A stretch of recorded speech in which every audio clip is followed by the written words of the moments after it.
Good morning friends. मैं doctor VK Mishra from gastro liver hospital Swaroop Nagar Kanpur.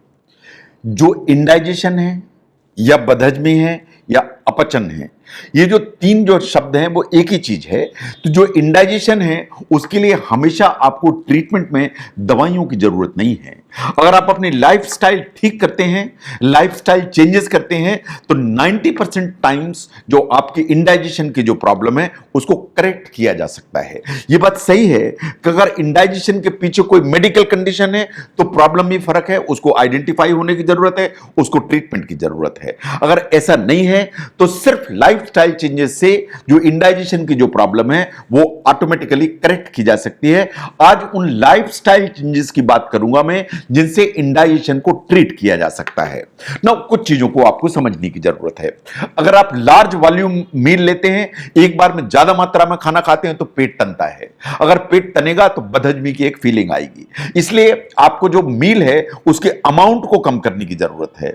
आपको frequent small amount जो meals हैं उनको जो है ना अडॉप्ट करने की जरूरत है। और जो लेट नाइट मील्स या स्नैक्स लिए जाते हैं जो आप बिल्कुल सोने से पहले लेते हैं, उनको 100% अवॉइड करने की जरूरत है। तो स्मॉलर मील्स चाहिए, फ्रीक्वेंट मील्स चाहिए, और जो लेट नाइट मील्स हैं उनको जो ना बंद करने की जरूरत है।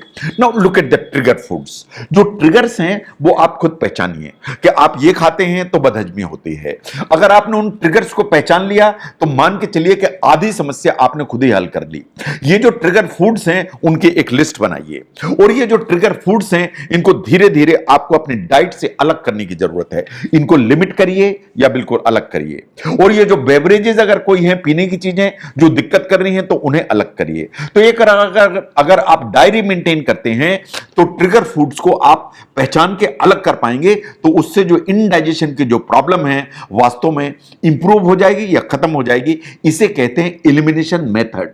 तो एलिमिनेशन जो डाइट है is one of the very effective ways जिससे आप इनडाइजेशन से पूरी तरह से ठीक हो सकते हैं। नाउ लाइफस्टाइल को अगर आप ध्यान से देखें कि अगर आपको आदत है कि आप बहुत टाइट बेल्ट पहनते हैं, जैसा आपको फोटोग्राफ में दिखाई दे रहा, अगर बहुत टाइट बेल्ट अगर आप पहनते हैं तो खाने की जो थैली है, स्टमक, इसके ऊपर प्रेशर ज्यादा होता है। ये अगर प्रेशर ज्यादा होगा तो इसका जो मूवमेंट है वो हैम्पर होता है। अगर मूवमेंट हैम्पर होगा तो इंडाइजेशन जरूर आएगा। तो इंडाइजेशन, बदहजमी या अनपच जैसी जो प्रॉब्लम है, तो आपको अपना जो बेल्ट है उसको थोड़ा सा लूज करके रखने की जरूरत है। इनफैक्ट आपको जो कपड़े हैं वो वेस्ट के ऊपर लूज पहनने की जरूरत है, so that stomach intestine have adequate space to move.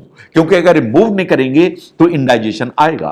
No, regular जो एक्सरसाइज है वो हमेशा हेल्प करती है। अगर आपको बिल्कुल आपकी आदत है रोज 30 मिनट्स एक्सरसाइज करने की, तो मान के चलिए कि इंडाइजेशन जैसी जो प्रॉब्लम है 99% आपको परेशान नहीं करेगी। तो जो regular exercise of the aerobic nature for 30 minutes 5 days a week, ये वास्तव में आपको जो इस तरह की जो प्रॉब्लम है जो इंडाइजेशन से, उसको आपको अलग करके चलती है। नाउ ये भी रिकमेंडेशंस हैं कि खाना खाने के बाद आपको तुरंत नहीं सोना चाहिए। इनफैक्ट खाना खाने के बाद 2 घंटे तो आपको नहीं ही सोना चाहिए। इनफैक्ट खाना खाने के बाद थोड़ी देर के लिए आपको अगर पॉसिबल है तो वॉक जरूर करना चाहिए। उससे आपका जो डाइजेशन है उसमें मदद मिलती है, और जो इंडाइजेशन है उसको अलग करने में मदद मिलती है। अगर ऐसा आपको लगता है कि खाना खाने के बाद खाना बार बार पलट के गले में आता है, या कभी एसिड पलट के गले में आता है, या पानी जैसा जो है चढ़ के खाने की नली में आ जाता है, इसका मतलब यह है कि आपको GERD डेवलप हो रहा है इंडाइजेशन के साथ में। अगर ऐसा है तो आपको स्पेसिफिकली डिजाइंड पिलो यूज करने की जरूरत है, जैसा फोटोग्राफ में दिखाई दे रहा है। इस तरह के जो पिलोज हैं वास्तव में आपकी बॉडी को इंक्लाइन करके चलते हैं, ताकि खाने की थैली से बार बार जो एसिड है या खाने का मटेरियल ऊपर की तरफ ना आ सके। या आप चाहें तो अपना जो पलंग है उसको पूरे को इंक्लाइन कर सकते हैं, ताकि बार बार खाना या जो पानी है वो पलट के गले में ना आने पाए। अगर आपको किसी भी रूप में टोबैको कंजम्पशन की आदत है, आप स्मोकिंग करते हैं, आप बीड़ी पीते हैं, आप पान मसाला खाते हैं, आप गुटखा इस्तेमाल करते हैं, आप तंबाकू अदरवाइज इस्तेमाल करते हैं या खैनी खाते हैं, किसी भी रूप में अगर आप टोबैको इस्तेमाल करते हैं तो इसमें निकोटीन करके एक मटेरियल होता है। जो निकोटीन है वो खाने की थैली में जो एसिड है इसके अमाउंट को ऊपर ले जाता है। खाने की थैली में बहुत सारी प्रॉब्लम्स क्रिएट करता है निकोटीन, तो इसलिए निकोटीन का कंजम्पशन हर हालत में आपको बंद करने की जरूरत है।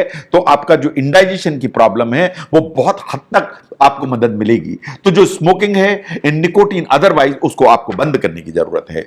अगर आपको रेगुलर अल्कोहल लेने की जरूरत है तो मैं आपको सलाह दूंगा कि अल्कोहल की अमाउंट को आपको कम करने की जरूरत है या इसको बंद करने की जरूरत है। अगर आप कट बैक कर देते हैं अल्कोहल तो इससे आपको बहुत मदद मिलती है।